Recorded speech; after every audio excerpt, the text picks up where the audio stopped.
Monsieur, bonsoir. La facture énergétique avec elle, telle que la production, transformation et transport des matières premières a déjà commencé à changer et par endroits de manière brutale d'ailleurs les relations internationales. Ce sont principalement deux phénomènes qui vont désormais arbitrer l'économie mondiale, le ralentissement de la croissance et l'accélération de l'inflation. Les pays vulnérables, notamment dans les régions de l'Asie-Pacifique, saharienne, Afrique, vont être les premiers dans les mois à venir à sentir les effets les plus durs, avec des risques de malnutrition, de famine et de révolte populaire confirmés par la FAO, l'Organisation des Nations Unies pour l'alimentation et l'agriculture. Même les pays du G7 affichent les mêmes angoisses face au risque de pénurie et d'équilibrer l'offre sur un marché mondial distendu et instable. On va tenter d'approfondir l'analyse de cette situation et de ses conséquences, notamment sur notre pays, avec notre invité. On se retrouve tout de suite après ça.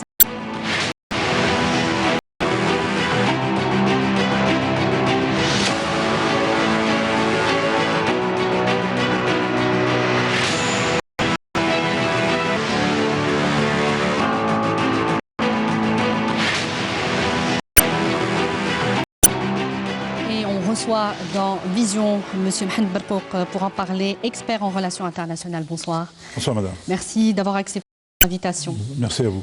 Alors, dans la crise russo-ukrainienne, on a vu venir tout de suite la problématique déjà posée depuis le début de l'année d'ailleurs, de l'insécurité alimentaire. Les matières premières alimentaires surtout, comme industrielles aussi, ont flambé sur le marché mondial. Le 7 mars, le blé par exemple flirtait les 422 $ la tonne, c'est 2,5 fois qu'en 2020.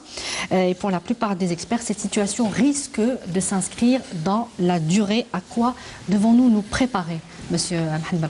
Quand on est en face d'un conflit qui englobe à la fois un acteur producteur de matières premières, producteur de produits alimentaires stratégiques, on est certainement en face d'enjeux, mais aussi de risques de conflictualité. À me rappeler, madame, dans l'histoire, du XVIIIe siècle, c'était les émeutes des farines.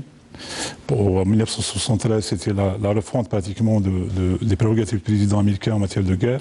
C'était par rapport à cette volonté, d'ailleurs révélée par les archives britanniques en 2014, cette volonté d'occuper des champs pétroliers dans cette époque du Golfe. Il faut aussi dire que pendant le deuxième choc pétrolier de 1979, on a vu Carter développer sa doctrine sur cette relation organique entre la sécurité énergétique et la sécurité internationale. On a vu, on voit aujourd'hui, on vit en direct ces changements. Donc c'est cyclique.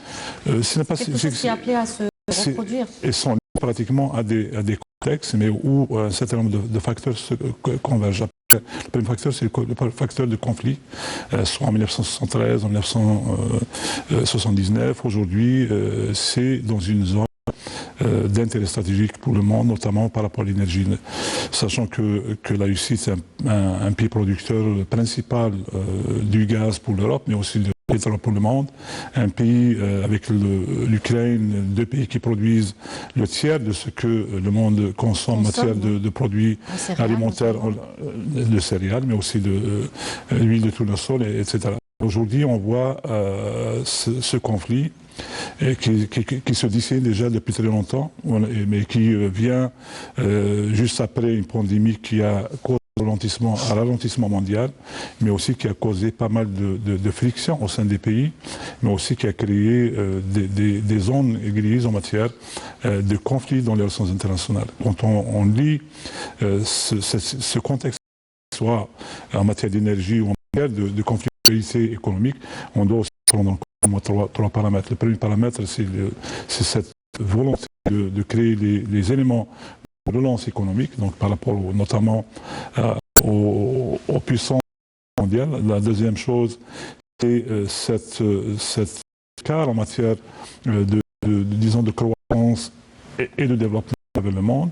Aujourd'hui, on voit pratiquement 120 pays sur les 193 États membres des Nations Unies qui risquent d'être confrontés également à un certain nombre de facteurs, soit énergie. C'est un phénomène global. Elle est un phénomène global. D'ailleurs, l'impact de ce conflit en Ukraine, ce conflit entre Russie et 37 pays de l'Occident, incident stratégique. Ce n'est pas seulement un conflit entre deux États, mais un conflit qui risque de redessiner la carte et aussi causer une refondation. Selon vous, imaginez les conséquences prévues aujourd'hui sur le reste du monde, y compris sur l'Europe. On verra que, comme je l'ai dit en introduction, les pays du G7 sont inquiets, notamment pour la facture énergétique qui devient très... Ça l'est pour tout le monde. On a des images de ce qui se passe au Sri Lanka.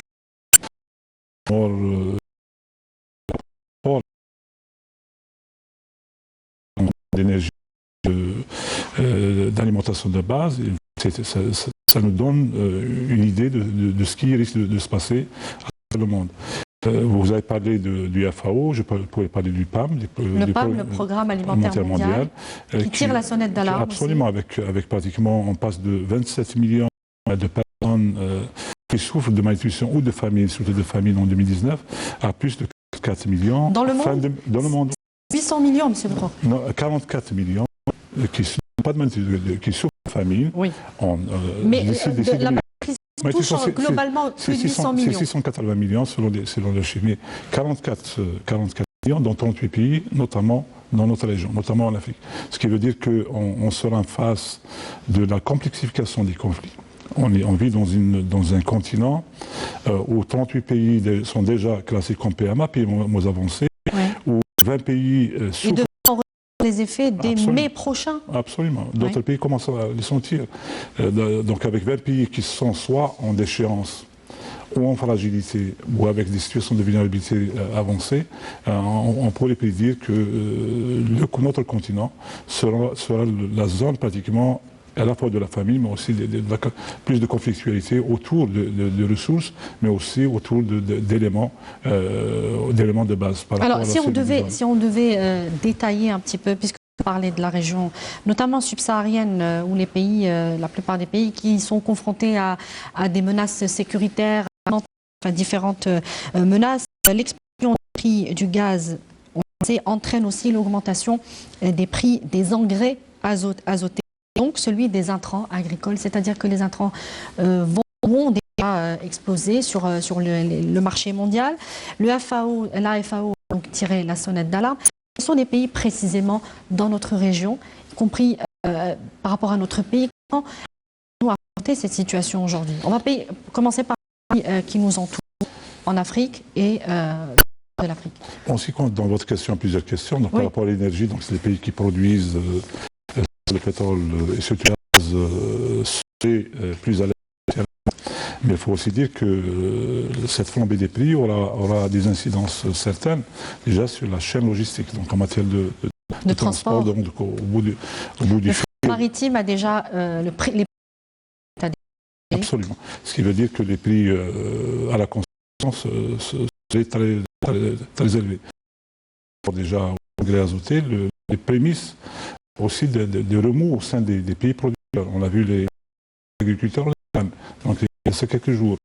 Mais dans notre région, on est qui est dépendante notamment du marché russo-ukrainien pour les approvisionnements. Les approvisionnements de 80% de ce pays. Mais on est aussi des pays dépendants en matière soit de céréales, mais aussi d'autres produits. Dans notre histoire, si on remonte juste à ça, déjà il y avait une série d'événements historiques, justement par rapport à ces flambées des prix, les révisions de programmes de soutien aux populations pauvres. Donc c'était le Maroc déjà en 1981, la Tunisie en 1984, on a vu à plusieurs reprises l'Égypte, au moins fois la Jordanie, mais aujourd'hui on voit deux pays qui sont très vulnérables à la fois sur le plan alimentaire, mais surtout sur le plan sécuritaire. Les problèmes de stabilité des États, c'est le Liban. Pour 60% de ces besoins de ces deux pays belligérants, aussi l'Égypte, surtout en matière de sécurité de la Tunisie. Comment pensez-vous que ces pays en particulier vont pouvoir affronter cette crise justement ? Le Liban est un cas particulier parce qu'il vit une crise multidimensionnelle, Oui. déjà une crise politique qui est en train de créer les conditions justement de la complication de la situation, Oui. problème de l'endettement, mais aussi un problème de solvabilité. Donc, premièrement. Deuxième problème, aujourd'hui c'est un problème aussi disons de sources alternatives aux deux États en conflit.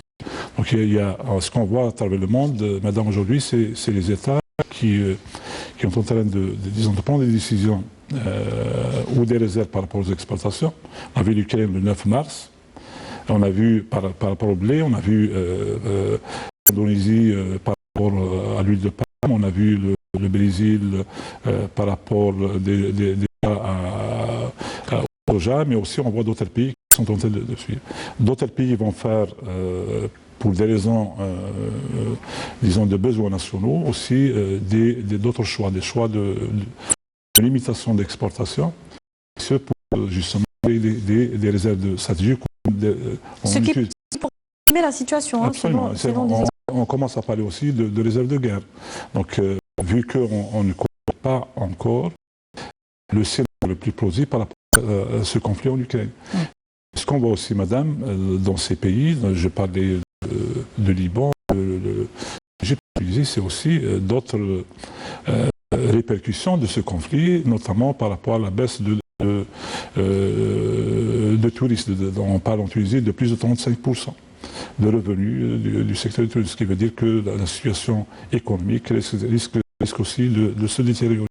Il y a le Maroc voisin aussi. Maroc qui commence déjà. Qui commence déjà à pâtir de cette situation. Est-ce qu'il a un plan de résilience, lui aussi, pour résister à cette crise mondiale? Le Maroc a, comme je disais, déjà d'autres situations semblables. En 1981, ça a causé un certain nombre de morts justement par rapport à ça. La grande populaire est en train d'enfler au Maroc pour plusieurs raisons. La première raison, c'est déjà la corruption, la concentration de la richesse au sein d'une oligarchie gouvernante, mais aussi par rapport à ce problème de justice distributive. On voit l'émergence d'une classe riche et la population de la majorité de la population. Mais on voit aussi son incapacité à créer des ressources alternatives, justement pour financer ses besoins stratégiques. On voit aussi dans ce pays, madame, où c'est très important de le signaler, qu'il souffre doublement à la fois d'une crise énergétique, notamment après le 31 octobre passé, mais aussi... après, il faut le préciser, la fermeture du gazoduc Maghreb-Europe, qui passait par le Maroc, mais aussi de par un certain nombre de problèmes à l'intérieur même du système politique marocain. On voit aujourd'hui la cible de ces émeutes, de ces manifestations, c'est le nouveau Premier ministre qui contrôle pratiquement 30% de la distribution de l'énergie, du fuel. Étant un homme d'affaires. Un homme d'affaires qui monopolise justement qui crise la colère de la population. Le fait qu'il soit justement qu'il ait ce statut d'homme d'affaires n'arrange pas les choses. Un statut d'homme d'affaires, c'est pas seulement c'est un homme d'affaires très proche de la famille royale, mais aussi qui est aussi proche d'un certain nombre de réseaux étrangers et surtout de par ce monopole justement d'un secteur très stratégique qui est la distribution des disposant de bourses, notamment en gaz, le prix du gaz a triplé aussi. C'est une bonne des pays comme nous, disposant donc de cette ressource en hydrocarbures. Il y a aussi l'Égypte qui en dispose. Le Nigeria, est-ce que nous sommes mieux nantis par rapport aux autres pays de la région, pour rester dans la région? Le Nigeria est cité comme étant un pays qui risque aussi d'être confronté au problème de la famine en autre pays. Donc c'est pas évident. Et, pour des pays qui sont cette nouvelle manne financière, il serait aussi rationnel de ne pas les exploiter d'une manière rationnelle. Je ne dis pas irrationnel. Il faut peut-être développer une nouvelle stratégie de capitalisation de cette nouvelle manne. Déjà soit par le relancement du fonds de régulation des recettes, la création d'un fonds d'un fonds souverain, d'un fonds d'investissement, etc. Donc, dans la construction d'infrastructures, etc. Donc, on est en face de deux choses, de deux situations. Des pays qui souffriraient de problèmes disons, de justice sociale, mais aussi disons, de paix sociale. Donc, je parlais de la Tunisie. La Tunisie, il faut vraiment faire attention, de par déjà l'existence de 4 éléments de crise.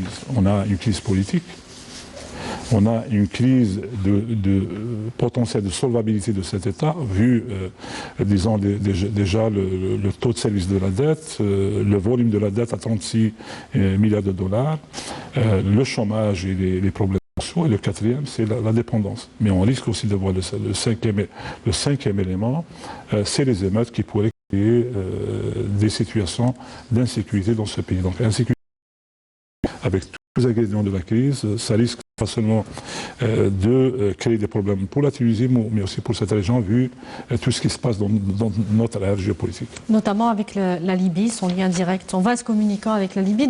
Je reviens juste sur, par rapport aux dividendes que pourrait rapporter le pétrole et le gaz aujourd'hui, qui caracolent de manière historique. Donc ne pas tomber dans le piège de la rente, oui, mais il y a des priorités. Tout explose sur les marchés mondiaux. Il y a des dépenses, elles vont être importantes pour justement stocker, si on peut faire des stocks stratégiques. Donc quel est le juste milieu, j'ai envie de dire, dans cette affaire? Nous allons devoir quand même dépenser cette manne en produits, en matières stratégiques de première nécessité. Je crois Il ne s'agit pas de produits, de dépenses farfelues. Il faut qu'elles soient rationnelles et rationalisées. Mais les prix ne le sont pas. Justement, donc il faut voir la chose de plusieurs angles et sur plusieurs niveaux. Donc sur le court terme, tous les États sont confrontés à des besoins déjà en matière de sécurité alimentaire. Oui. La deuxième chose, c'est aussi cette notion de justice sociale. Donc il faut qu'il y ait aussi un soutien aux classes défavorisées, donc des subventions, c'est ce qui se fait actuellement à travers le monde, soit par rapport à l'énergie ou par rapport aussi à ses besoins alimentaires. Donc les pays qui ne disposent pas de filet social vont être en très grande difficulté, vont s'exposer aux révoltes. Ils le sont déjà, madame. Ils le sont déjà. J'ai parlé du cas parce que c'est un cas qui risque d'être lui un peu partout. C'est un cas à étudier, vu les paramètres qui sont comparables à un certain nombre de pays, la dette extérieure, l'injustice sociale, la corruption, la faiblesse des institutions, c'est ce qui existe un peu partout. Mais le filet social, on le voit en France, c'est le soutien aussi, de l'ordre de 10 milliards de dollars justement au gaz destiné à la consommation domestique. Oui. Donc, il y aura seulement une facture sociale, et c'est pour ça que je parlais de cette paix sociale. Mais sur le court terme, et sur le court terme toujours, il faut créer les conditions pour une véritable gestion des besoins. Oui. Gestion des besoins. Donc on doit, ce que les Anglais appellent strategic management. Donc il faut qu'il y ait dans cette gestion des ressources, sur le court terme, sur le long terme, il faut justement créer une zone de quiétude sociale. Ce n'est pas la quiétude sociale, justement par rapport à ces investissements dans la production de ces besoins alimentaires ou dans la diversité. Le cas de notre pays, le cas de l'Égypte ou d'autres, c'est développer une nouvelle stratégie de développement autour des avantages comparatifs des États. Ce n'est pas seulement l'énergie, c'est aussi l'agriculture, et surtout l'agriculture. Je crois qu'on le voit un peu partout en Europe. Aujourd'hui, on est en train de repenser les modèles de développement agricole, non pas autour des besoins environnementaux, mais plutôt d'un équilibre entre les besoins stratégiques des États et ces prérequis environnementaux. Donc revoir le système mondial, les paradigmes du système mondial agricole, quand des pays émergents ou des pays en développement ne sont pas encore arrivés à développer suffisamment l'agriculture pour sécuriser, pour du moins atteindre ou assurer leur sécurité alimentaire. Comment ça, est-ce que c'est un système qui va être redéveloppé en Occident, en Europe, et nous allons devoir suivre, ou est-ce que nous allons devoir développer notre propre système, puisque nous ne sommes pas dans cette globalisation agricole, et tant mieux quelque part, nous n'en subissons pas peut-être tous les effets négatifs. Qu'est-ce qui va se passer pour des pays comme nous? Les Européens parlaient d'une stratégie, ce qu'ils appellent le farm to fork, de la ferme à la fourchette. Mais aujourd'hui, ils sont en train aussi de le voir, de visiter ce concept. Oui. Parce que pour quelle raison? C'est justement par rapport à deux choses. Par rapport à ces investissements qui sont faits ailleurs, surtout par rapport à une certaine volonté de maximiser en quelque sorte les récoltes par hectare. Par exemple, en France, on parle d'un objectif de 90 hectares plutôt qu'un taux par hectare. Donc, ça veut dire qu'il y a essentiellement cette maximisation pour prendre en compte les besoins ultérieurs. Mais aujourd'hui, on le voit dans un certain nombre d'analyses par rapport à ce concept stratégique de la sécurité alimentaire, mais surtout de la souveraineté alimentaire. C'est un autre concept qui est développé actuellement. On vit dans un monde. C'est pas exactement la même chose. C'est pas la même chose. On vit dans un monde interdépendant. Oui. Un monde où l'interdépendance ne veut pas dire équité ni égalité, mais plutôt où il y a cette besoins qui ne sont pas nécessairement égaux, mais qui sont remplis de manière pratiquement interdépendante. Aujourd'hui, on voit des pays qui essayent de trouver d'autres schémas d'investissement agricole dans d'autres continents, dans d'autres pays, qui ont plus de terres arables. Le Kenya, par exemple, on le voit au Soudan, ailleurs, peut-être des Chinois ou d'autres pays qui viennent justement pour créer cette sécurité alimentaire. Leur sécurité alimentaire. La souveraineté alimentaire, c'est ne pas être dépendant ou pas très dépendant de sources exogènes. Et c'est pour ça qu'il y a cette volonté aujourd'hui de reprendre la notion du protectionnisme, pas dans un sens global, commercial global, mais plutôt dans un sens de besoins stratégiques des États. Oui. Alors, je voudrais revenir sur l'Europe. Aujourd'hui, les pays européens font face à la crise énergétique et aussi le besoin de stabiliser le marché pour pouvoir vendre et placer leurs produits sur des marchés extérieurs. C'est là aussi un jeu d'équilibriste compliqué. Il y a aussi le manque, le vide donc de la production russo-ukrainienne en céréales, en tournesol qu'il va falloir combler. Comment vous voyez cette situation aujourd'hui? Est-ce qu'elle est jouable encore? Géopolitiquement parlant, il y a plusieurs paramètres d'analyse. Disons, le premier paramètre, c'est par rapport aux conséquences de cette guerre, déjà dans les côtes ukrainiennes elles-mêmes. Donc, oui. Il y a déjà beaucoup d'incertitudes. Oui. Géopolitiquement parlant, il faut aussi dire, c'est les éléments de réponse à l'échelle internationale. Donc cette notion de solidarité ou d'absence de solidarité en matière justement pas autour de ces produits stratégiques. Troisième point, c'est par rapport aux décisions prises en matière de rationalité des consommations. Et par rapport aux subventions. Aujourd'hui, il y a le cas britannique par exemple, où il y a cette volonté de préserver un certain équilibre en matière de consommation, mais aussi sans pour autant être très soucieux de retomber sur les prix. Donc le troisième nombre de géopolitique, et c'est très important, c'est les réactions des 14 États producteurs, autres que l'Ukraine et la Russie en matière de céréales.